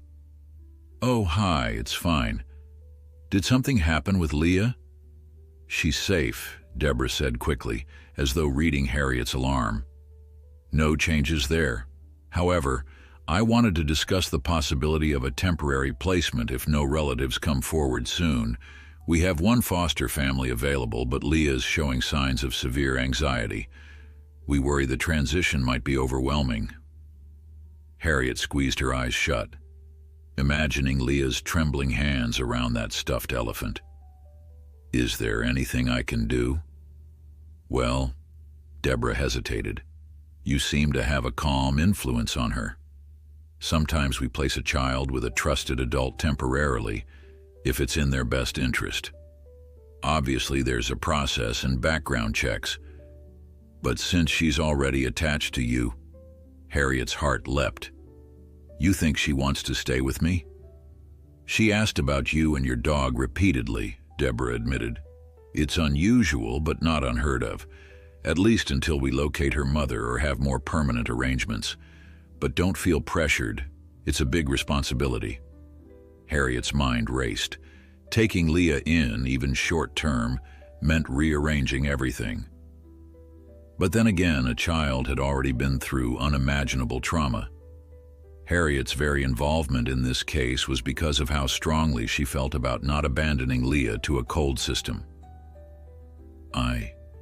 I need to think about it, Harriet whispered, voice thick with emotion. But yes, I'll definitely consider it. I just need to be sure it's safe for her. People are threatening me and... She trailed off. Deborah's tone sharpened with concern. Threatening you? Is this connected to Leah's situation? It must be, Harriet confessed. Let me talk to Detective Delgado. I don't want Leah in danger. Deborah paused. Of course. Let me know what you decide. And Harriet, thank you. Even letting her see your dog for a few minutes each day has helped. She's speaking more, opening up. Warmth swelled in Harriet's chest. Despite the ominous note earlier, she realized there was goodness here too. A little girl who found comfort in Winston's steadfast presence, a social worker willing to bend rules to help. That was worth fighting for. After she hung up, Harriet went to the living room, clicking on a lamp that gave off a soft glow. She studied the space, a small couch, a worn rug, a bookshelf stuffed with old paperback novels. Could Leah feel safe here? A pang of protective longing shot through Harriet's heart. She wanted that child to have a secure environment free of fear. But the threat note reminded her that home wasn't necessarily as safe as she'd like. She pressed a hand to her brow, exhaustion setting in. Her door was locked, the lights were on, and she had a detective's number on speed dial. That would have to be enough for the night. Tomorrow she'd visit Leah again, maybe bring Winston if the hospital allowed it. She also planned to call Delgado and discuss the possibility of fostering. She crouched by Winston, who lay on the couch, muzzle resting on his paws. I might need your help more than ever, she said softly, stroking his soft ears. We might have a house guest soon, a little girl who already owes you her life. Winston lifted his head at Harriet's voice, tilting it with that uncanny perception only animals possessed. He couldn't see the determination etched on her face, but Harriet sensed he felt it. This dog, who'd once been rescued by Harriet from a lonely street, was now saving others. Midnight approached, the house quiet except for the soft hum of the refrigerator. Harriet tried to sleep, but her mind kept replaying every clue, every conversation. She lay in bed, staring at the shadows on the ceiling. In another part of town, Leah must be curled in hospital sheets, maybe dozing restlessly. And somewhere beyond Harriet's grasp, Diana was missing, trapped or running, hoping someone would protect her child from the bad man. The threat note loomed in her thoughts. Stop asking questions. Harriet squeezed her eyes shut against the swirl of anxiety. No matter how frightened she felt, she refused to fail Leah or Diana. She would keep going, step by step, until answers emerged. Whether or not that note was Russ's doing, Harriet intended to show him and anyone else that fear wouldn't silence her. Eventually, she drifted into a fitful sleep, one hand resting across Winston's flank on the bed. And if dreams came, they were fragments of a child's voice calling, "Mommy," a mother's desperate footsteps at a lonely motel, and the unwavering bark of a blind dog guiding the way through the dark. Morning arrived with a bright sky that seemed to mock the unease lodged in Harriet's heart. She rubbed her eyes, recalling the ominous note and her conversation with Detective Delgado. Even as sunlight filtered through her curtains, Harriet felt none of its warmth. Instead, she methodically fed Winston, made coffee, and tried to organize her thoughts. Deborah's suggestion about fostering Leah weighed heavily on her mind. It was a huge responsibility, especially with threats lurking. Yet whenever Harriet pictured Leah's tremulous smile, she felt a pull she couldn't ignore. She decided to call Delgado first to discuss the risks. The detective picked up on the second ring, sounding a little less harried than usual. Harriet explained Deborah's proposal and her worries about the potential danger. Delgado listened, then calmly assured Harriet that extra patrols could keep an eye on her property if Leah came to stay. Harriet felt a mix of relief and apprehension. It wouldn't erase the threat, but it might help deter anyone who believed Harriet was prying too far. Once Harriet hung up, she glanced at Winston and whispered, "We'll do whatever it takes to protect her." Despite the firm talk, Harriet's nerves remained raw as she headed to Greenfield Memorial Hospital later that morning. The staff at the pediatric unit had already come to recognize her quiet presence and blind dog. Winston's near-constant wag of greeting made him popular among nurses, and Harriet was grateful they allowed him limited access. She found Deborah at the nurses' station poring over files. The social worker looked up with a tired smile. "Thank you for coming so quickly," she said, tapping a pen against a thick folder. "Leah had a rough night, some nightmares, but she keeps asking for you." Harriet's chest clenched. She and Deborah slipped into a small office, closing the door behind them. Deborah wasted no time. "I've started the preliminary paperwork for an emergency placement. Leah is stable enough to be released soon, once doctors confirm there's no immediate medical issue. But we'd like to avoid a standard foster home if we can, given her attachment to you. However," she added gently, "it's still your choice." Harriet glanced at Winston, who sat by her feet, ears attuned to every shift in her voice. "If it's what Leah wants," Harriet said, voice quavering, "then I'll do it. I'm worried about the danger. Detective Delgado said she could arrange extra patrols." Deborah nodded and handed Harriet a slim stack of forms. "We can expedite a background check. I doubt there'll be any problems. If we get it cleared soon, Leah could move in as early as next week." Harriet's throat felt thick as she flipped through the pages. The enormity of taking a frightened child into her small bungalow, while a potential criminal watched from the shadows, stole her breath. Yet Harriet recalled Leah's hesitant mention of Mommy and her gentle interactions with Winston. Another wave of determination rose inside her. Setting the papers aside, Harriet asked, "May I see Leah now?" Deborah's smile was answer enough, so Harriet followed her down the corridor. The pediatric playroom was empty this time, save for Leah curled in an armchair hugging a stuffed bear close. She perked up at Harriet's approach. Winston's claws tapped gently on the linoleum, and the little girl's eyes went bright with recognition. Harriet crouched beside the chair, giving Leah a soft smile. "Hi, Leah," she whispered. "I brought Winston to see you." The child slid off the chair, stepping hesitantly toward the dog. Harriet carefully guided Winston so Leah could touch his fur. As her small fingers grazed his coat, Leah let out a soft giggle, an unguarded moment that broke Harriet's heart in a beautiful way. Harriet lowered her voice. "How are you feeling?" Leah shrugged, hugging Winston's neck. Then, with surprising clarity, she whispered, "Better." Harriet felt tears prick her eyes. "Good," she said. "We might get to spend more time together soon. Would you like that?" Leah nodded emphatically, clinging to the dog.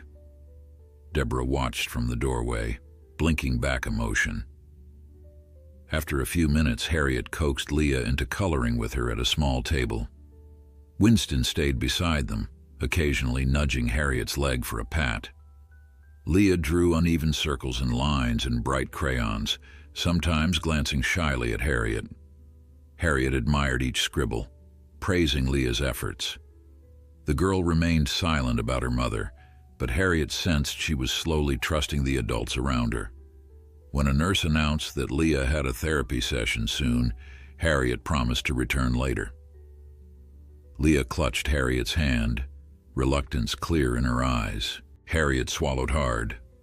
"I'll be back, I promise," she whispered. "And you can see Winston again. Be brave for me." The child nodded with that same look of quiet determination, Harriet felt stirring inside herself.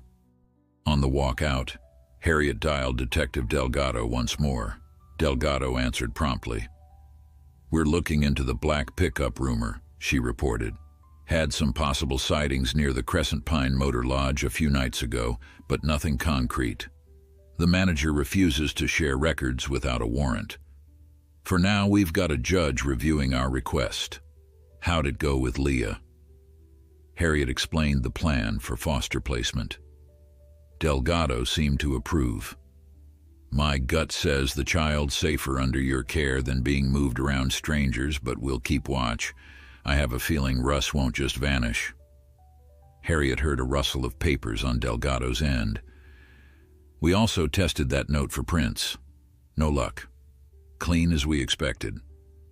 Harriet stepped into the hospital parking lot, scanning faces automatically. Everyone looked ordinary. Nurses on break, visitors hugging relatives. Yet Harriet's sense of unease persisted.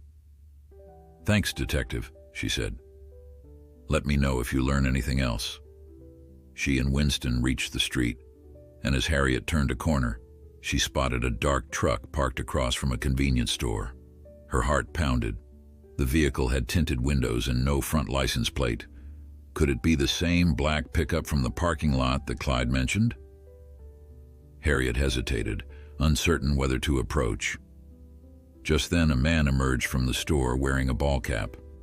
Harriet froze, half expecting some sign of recognition, like him glaring at her, but the man simply climbed into the truck and pulled away. Harriet's hands shook. It could have been a random driver, or it could have been the threat's author. Harriet made a mental note of what she could recall. Partial letters on the plate, maybe a D or a P. She memorized the color, charcoal black, dull finish. Back home, Harriet discovered a plain unmarked envelope slid under her door. She nearly dropped her keys from the jolt of alarm. With trembling fingers, she tore it open. Relief mingled with a surge of adrenaline when she saw it wasn't another threat, just a note from Detective Delgado. "No suspicious activity on your block last night. Still, stay vigilant." Harriet exhaled. Her conversation with Delgado must have ended too abruptly to share the update in person, so a fellow officer left it here. She was grateful for the thoroughness, even if her nerves were still raw from earlier. Evening brought a swirl of phone calls. First from Deborah, confirming Harriet's interest in fostering Leah. Then from Harriet's boss at the bakery, who asked if Harriet needed more time off. She politely said yes, explaining only that it was a family emergency. Harriet wondered if she'd need a longer leave once Leah was placed in her care. The thought was daunting. Single, living on a modest budget, suddenly caring for a traumatized child. But Harriet refused to let doubt overshadow her determination. If Leah needed her, Harriet would find a way. Before bed, Harriet double-checked her locks and placed Delgado's number on the coffee table next to her phone, within easy reach. She even slid a chair under the doorknob, an old habit from a previous apartment in a rougher neighborhood. Winston watched, ears pricked. Harriet couldn't help a wry smile. "I know I look paranoid," she whispered, "but we can't be too careful." That night she dreamed of footprints trailing through the muddy parking lot behind the grocery store, a black truck idling at the curb, and the trunk of that silver sedan slamming shut. Then, in the dream, she heard Leah call her name, sounding both hopeful and afraid. Harriet shot awake in the pre-dawn stillness, heart thudding. She reached for Winston's comforting presence, finding him curled at her feet. Outside, a hush blanketed Greenfield. She lay awake until the horizon grew lighter, thoughts churning with a single resolution: no matter who threatened her, she'd stay the course. At sunrise, Harriet rose and dressed, planning to visit Leah again. She packed a few small items, coloring books, a plush puppy she'd found in her attic, and some fresh pastries from the bakery as a gift for the hospital staff. The moment Harriet opened the door, Winston bounded to her side, harness jingling. "All right," Harriet murmured, crouching to rub his neck. "We'll do this together." She locked the door behind them, inhaling the crisp morning air. For now, at least, the street was clear. In the back of her mind, she sensed a ticking clock. If Russ or whomever was behind the trunk incident realized Leah was surviving and might reveal more details, the threat might escalate. Harriet quickened her pace, determined to reach that child and fill her day with kindness, maybe even a little joy, before the looming darkness could intrude again. For a hospital morning, the pediatric wing felt oddly serene, lights low, voices hushed.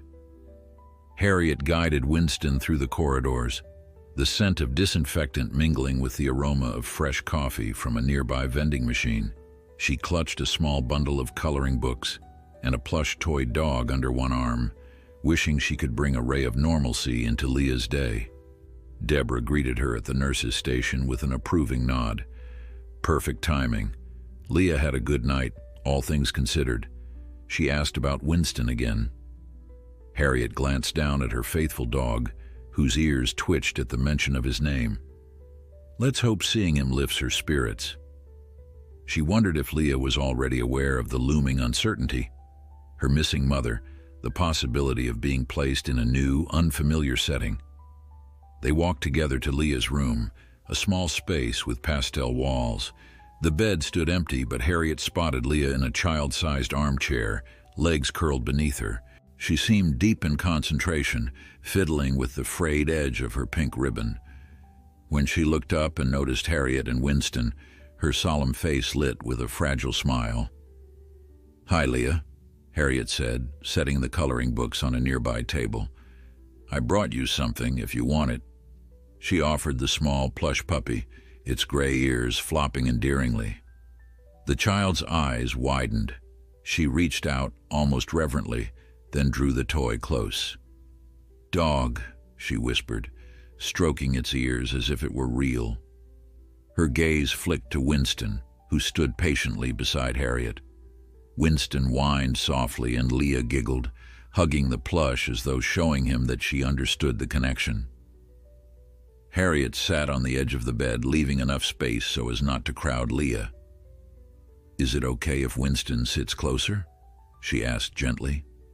Leah nodded, so Harriet guided the dog near the child's chair. He rested his chin on the arm, tail wagging in a slow rhythm. Leah ran a tentative hand along Winston's muzzle, and Harriet saw the tension ease from the girl's shoulders. Deborah lingered in the doorway, smiling at the scene. She mouthed silently to Harriet, "I'll give you both some time," then slipped away. Harriet was left alone with Leah, and though the child still didn't speak much, Harriet sensed a fragile trust in the air. For a few minutes, Harriet encouraged Leah to color, occasionally offering praise for her scribbles. Leah's drawings were mostly bright swirls, abstract shapes, but Harriet noticed how she kept adding a circle with floppy ears, some childlike representation of a dog. She pointed at one in the corner of the page. "That's Winston, isn't it?" Leah nodded. Emboldened, Harriet ventured, "Does he remind you of someone else's dog? Maybe a dog you knew before?" The child shrugged in a small motion, lips pursed. Harriet sensed the question of before made her uneasy. Instead of pressing, Harriet shifted to a different approach. "You know," she began softly, "I'm trying to find your mom. I think about her a lot. I bet she misses you. Do you remember where she might have gone?" A tremor of fear crossed Leah's face. She dropped the crayon she held and clutched the plush puppy instead, breathing shallowly. Harriet regretted pushing too fast. Quickly, she tried to soothe. "It's okay. You don't have to talk about it if it's scary, but if you ever remember something, like the name of a place, or a car, or a person, you can tell me, all right?" Leah looked down at Winston, leaning into him as though seeking comfort. Harriet let the silence settle, deciding not to push further today. After a moment, Leah whispered, "Mommy said she'd come back. She said stay in the car. That man, I heard him yell." Her voice shook. Harriet's heart squeezed. Do you remember what he yelled?" The child's brow furrowed, tiny hands gripping the plush dog's ears. He said, "You can't hide from me." A tear slipped down Leah's cheek. "Then Mommy told me to be quiet." She shut the trunk. It was so dark. Harriet's eyes stung. She could imagine Diana's panic in that desperate moment. How horrifying for a mother to hide her little girl in a trunk, hoping it would keep her safe just long enough to escape a dangerous man. Harriet pressed her lips together, gently wiping Leah's tears with a tissue. "Thank you for telling me," she said, voice quavering. "I'm so sorry you had to go through that." A gentle knock on the door frame interrupted them. Detective Delgado stepped in, giving Harriet a quick nod and scanning Leah with a kind expression. "Hey there, little one," Delgado said softly. "I'm a friend of Harriet's. Is it all right if I talk to her for a moment?" Leah studied Delgado warily, then slowly nodded, returning to her coloring. Harriet took the hint and rose, leaving Winston to keep Leah company. She and Delgado stepped just outside the room, pulling the door nearly shut behind them. "What brings you here?" Harriet asked quietly. Delgado's face was grave. "I got a call from the station. We found that black pickup. It was parked behind a boarded-up convenience store at the edge of town. No sign of the driver, but the plates are fake. We're staking it out." Harriet's stomach flipped. "So Russ might be nearby?" "Possibly, or someone connected to him. We also got a small lead from a waitress at a truck stop along Highway 22. She remembers a woman matching Diana's description passing through after leaving the motel, but it's fuzzy, no ID, and the timeline's not exact." Harriet's hopes flickered. At least it means Diana was still out there, alive after the motel. Maybe she tried to head further away. Delgado ran a hand through her hair. "Yes, but we still can't locate her. We suspect Russ is in town now, maybe tracking you or the girl, worried Leah might talk." Her eyes darkened. "Harriet, you're in more danger than ever, and once Leah is discharged, she'll be even more vulnerable." Harriet's heart pounded, thinking of fostering Leah. "If Leah comes home with me, do you really think we can keep her safe?" Delgado considered. "We'll do everything possible. Cameras, patrol cars, maybe a panic button app on your phone, but Harriet, it's risky. You need to be absolutely sure you're prepared for this." Harriet felt a swirl of anxiety, but she pictured Leah's small hand clinging to that stuffed puppy, how her guarded eyes softened whenever Harriet arrived. "If I abandon her now, she might close off completely," Harriet whispered. "Her mother's missing, and no one else has stepped forward." Detective Delgado placed a hand on Harriet's shoulder. "Then we'll protect you both as best we can, but be on your guard. If Russ is out there, he won't hesitate to escalate." Harriet nodded, inhaling sharply. They returned to Leah's room to find the girl curled up with Winston, one arm draped over his back while she flipped through a coloring book. In that quiet, tender scene, Harriet's resolve crystallized. She would keep Leah close, offer the security the child desperately needed. Even if danger lurked, Harriet wouldn't let fear overshadow the good they could build. Not long after, Deborah appeared, beckoning Harriet to a private conversation in the hallway. "Good news," she said, trying to smile. "The doctor thinks Leah can be released in the next few days. Her physical condition has improved. She's eaten more, slept better. Now the question is, are you ready to proceed with the emergency foster arrangement?" Harriet's pulse thrummed. She glanced at Delgado, who offered a small, supportive nod. Harriet's voice trembled with a mix of pride and worry. "Yes, I'll do whatever it takes." The social worker's expression softened. "All right, let's finalize the paperwork. Leah will need consistent therapy, and there'll be frequent home visits from child services. But if you're determined, I believe this is best for her." Delgado cleared her throat. I'll arrange an extra patrol on Harriet Street and get her a direct emergency line to the station. Anything to keep Leah safe. It struck Harriet that this quiet hospital corridor had become a crossroads of fates, Leah's, Diana's, and Harriet's own. "Deborah," Harriet asked quietly, "what if Diana shows up tomorrow looking for her daughter? Or what if—" She almost said, "What if we find her body?" But she couldn't voice the fear. What if it's too late for a reunion? Deborah's eyes reflected understanding. If Diana appears, we'll handle the reunification properly. If she never does, well, we'll cross that bridge together, one day at a time.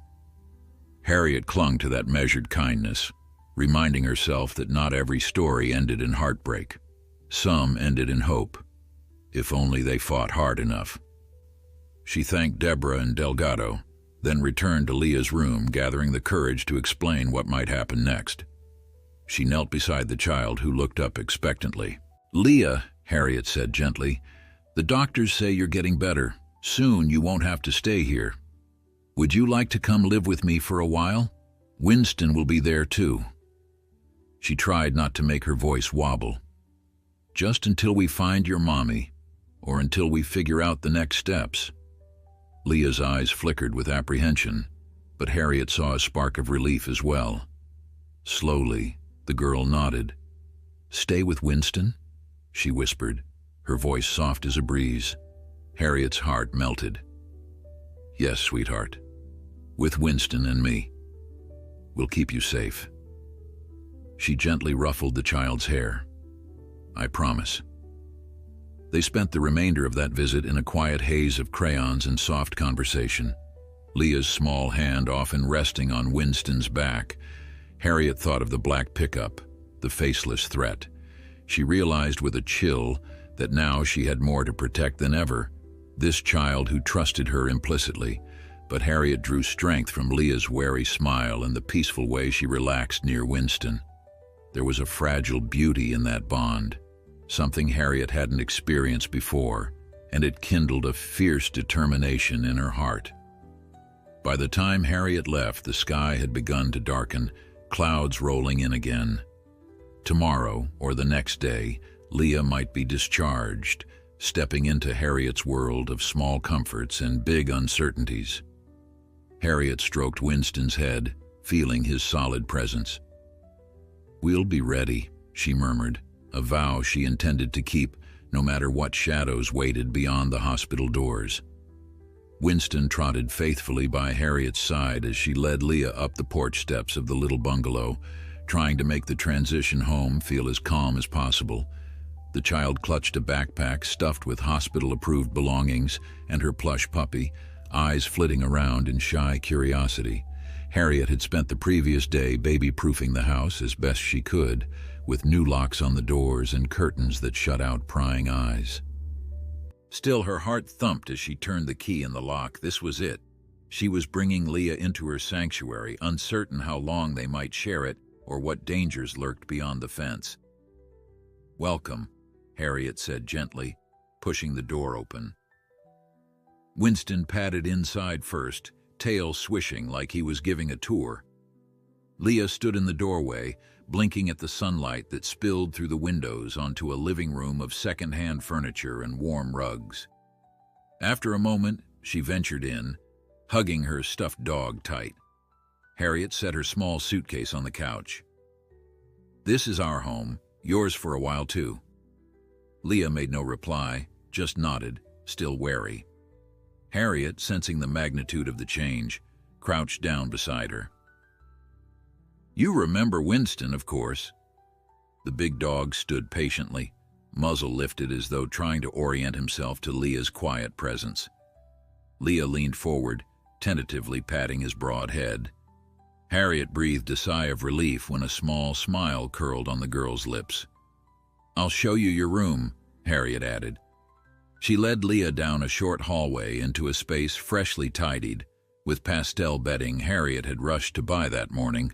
A few stuffed animals were arranged on the pillows, and the windows overlooked a backyard where a ragged oak tree spread its branches. Leah set the plush puppy on the bed, glancing around as if unsure what to do next. Harriet rested a hand on her shoulder. "This is just for you. If you need anything, food, water, or if you feel scared, tell me, okay? I'm here." Leah nodded once more, eyes flicking to the ribbons Harriet had pinned on the corkboard above the dresser, including that pink hair bow from the trunk. For an instant she looked stricken, then took a small breath. "Thank you," she whispered, the first words Harriet had heard from her in hours. Harriet's chest tightened. This fragile trust was more responsibility than she'd ever known.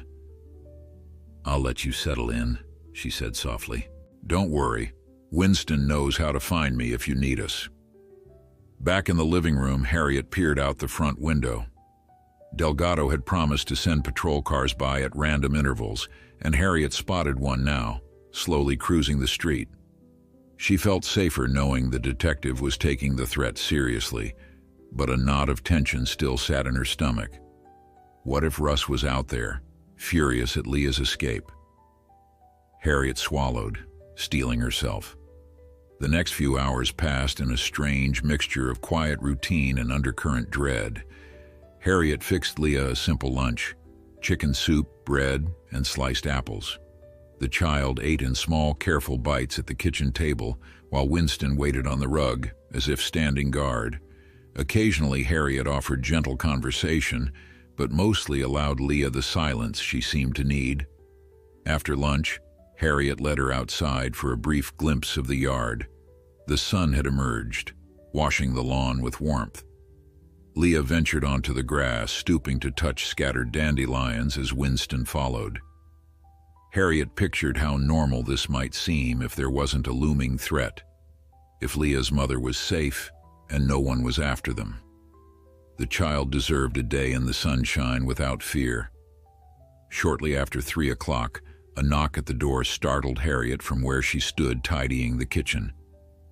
Leah, still not used to the new environment, froze in alarm.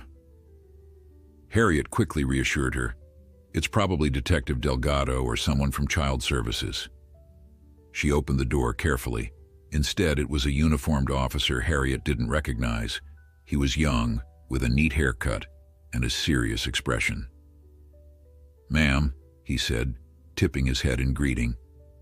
"Detective Delgado asked me to do a security check. Is everything all right here?" Harriet tried to smile. "Yes, we're fine. Thank you for checking." He nodded. "If you see any suspicious activity, don't hesitate to call." His gaze flicked past Harriet, noticing Leah peeking from behind the couch. Softening, he added, "We're here to keep you safe, okay?" Leah just blinked, shrinking back. The officer wished them a good afternoon and left. Harriet let out a breath, shutting the door again. Leah's shoulders relaxed and she padded over to Winston, burying her face in his fur for comfort. Harriet silently thanked Delgado for her vigilance and tried not to dwell on who else might come knocking. An hour later, Harriet's phone buzzed. The screen showed a number she didn't recognize, but she answered anyway. A staticky voice said, "You're the one with that Caldwell kid, right?" Harriet's heart jerked. "Who is this?" she demanded. "She's none of your business." A grim chuckle. "You don't know who you're dealing with. If you keep that kid, you're gonna regret it." Before Harriet could reply, the call cut. Her heart hammered, dread sinking in like a stone. She quickly jotted down the number and dialed Delgado, forcing herself to stay calm as she recounted the threatening call. Delgado promised to try tracing it and told Harriet to hang in there. Harriet ended the call, pressing a shaking hand to her forehead. Now it wasn't just a note under the door. The threats were escalating into phone calls. Steeling herself, Harriet returned to the living room to find Leah kneeling by Winston, stroking his ears. The dog lay perfectly still, as if sensing the girl's need for quiet reassurance. Harriet swallowed hard, refusing to show the fear swirling inside. "Why don't we color for a while?" she suggested gently, forcing a bright note into her voice. Leah nodded, letting Harriet guide her to the small table by the window. As she picked out crayons, Harriet realized just how crucial it was to maintain some semblance of normalcy. She watched Leah scribble shapes and half-formed letters. Harriet recognized a wobbly attempt at her own name, H-A-R. Leah paused, uncertain how to finish. Harriet leaned over, pointing with a smile. "That's great. Here, let me show you." She wrote out Harriet, then guided Leah's hand to complete the letters. They spent the rest of the afternoon that way, Harriet feigning a steady calm. But inside, she replayed the menacing phone call, the silent line after that chilling threat. She vowed not to let Leah sense her rising panic. By sunset, the day's tension had drained them both. Harriet prepared a light dinner, pasta and vegetables, then led Leah to her room for a story. The child, though clearly exhausted, clung to Harriet's arm as they flipped through an old picture book Harriet had found in a thrift store. Leah stifled a yawn, eyelids drooping. Finally, Harriet tucked her in. Winston ambled over, resting his muzzle on the edge of the mattress in a goodnight gesture that made Leah's face soften. Harriet turned off the overhead light, leaving a small nightlight shaped like a smiling moon. She could only imagine how frightened Leah was behind that quiet demeanor. "I'll be in the next room," Harriet whispered, brushing a strand of hair from the girl's forehead. "You're safe here." Leah's eyes slid shut without protest. The plush puppy nestled beside her. Harriet crept out, letting the hush of the hallway envelop her. In the living room, she found her phone blinking with a message from Delgado. The text read, "Number was a burner phone. No new leads. Stay alert." Harriet exhaled a silent curse. Maybe they'd never trace the calls or find the person behind them unless he made a mistake.